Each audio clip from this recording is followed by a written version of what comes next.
magandang draw ba para sa Team Philippines?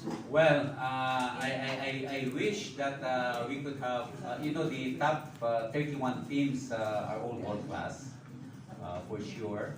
And it's the first time our men's team will participate. But I hope we could get a good draw with not so strong teams, no? And but watching our last men without key players, Brian Bagunas, Marcus Pero, and Mandal, with these very young collegiate players. When we played, I don't know if you were there, but when we played the Osaka Buto, the Panasonic team, the Panasonic teams are composed of Olympic players, with one Olympic Cuban player, another Olympic Cuban player, a US player, and then of course Nishida and 4 other Japan players, no? So they were not really laying back. They were serious in playing with our men's team, and we had a good score the first day, 27, 29 ata, and then 23. So of course our players were starstruck because you are playing for the first time with Ishida and the world-class players. But I think as a player, you just need to focus. Na player ka, they're also humans. Yung kalaban natin, nagkakamali din eh. Nagkakamali din yung mga foreign player natin. But again, I am hoping with the progress of our men's team, because men's team natin are progressing.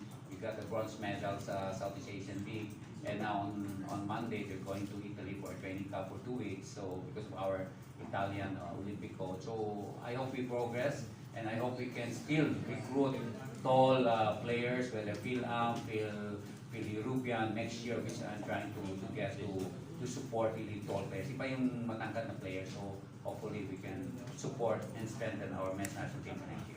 So, paano yung format? At saka, tingin ba natin may legit chance ng Team Philippines to advance? Well, of course in the pool you are four teams, no? So I think the format para from FIFA lang yan, I think you need to at least win one, no, to the next round, but you need to win 2 to go to the next round, no? So ako, makapanalo ng 10 isa, I'm so happy, maka 1 set. I cannot really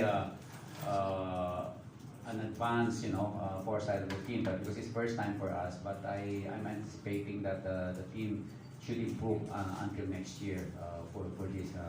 And to have at least, ang sabi nga ni Piconi, we should have 30 matches in a year. Yun ang target na, 30 matches, international, whether here ginagawa or outside, to have 30 matches. So I'm hoping that we can really improve a lot for next year's World Championship. Yes. Paano po yung calendar for a year, especially for the team? Meron na bang timeline yun after Italy for 2 weeks? Then, saan pa yung mga ibang susunod na training camps and tournaments para makapagal? Yeah. Since I was elected President of the Asian Volleyball Confederation 2 weeks ago, we will finalize the calendar for Asia and FIVB by end of September. So after September, when you have our meeting in Bangkok, we will finalize the calendar, because next year is a World Championship year. So Philippines for the men, and before the Philippines will be Thailand for the women. So first time sa Southeast Asia to that the World Championship will be held, no? In Southeast Asia. First time for Thailand, first time for us. So everything will be adjusted next year. I have even asked Ricky Paluk, PVL, to adjust the calendar next year, because also of the SEA Games. SEA Games is also November next year. And as you know, the SEA Games is not in the calendar of the FIVB. Yun ang problema natin. So mga teams sumasali sa SEA Games like Philippines, Thailand, Vietnam, and Indonesia, who are participating in FIV events, are affected because the SEA Games is November. And November in the FIV calendar is a club season. Club season kasi sa FIV is from October to May 15. So this is our problem. So I asked PBL, they will adjust the calendar because of our national team players sa babae. I-advance sila para pagdating ng July or August, the national team players from the PBL can play na sa women towards November. I don't know, I think November, no? Yung SEA Games sa Thailand. So we have to adjust. So everything will be adjusted after the ABC and the FIB releases the calendar for 2025. Sir Tats, can you tell us more about dun sa pag-elect sa inyo bilang ABC President? Okay.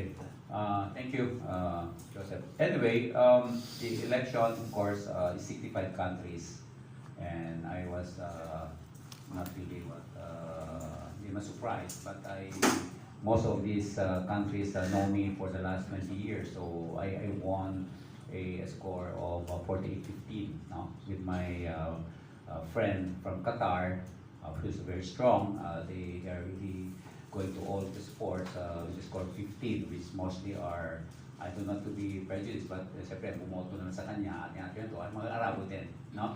So, but all the other countries, Southeast Asia, Oceania is 20 countries.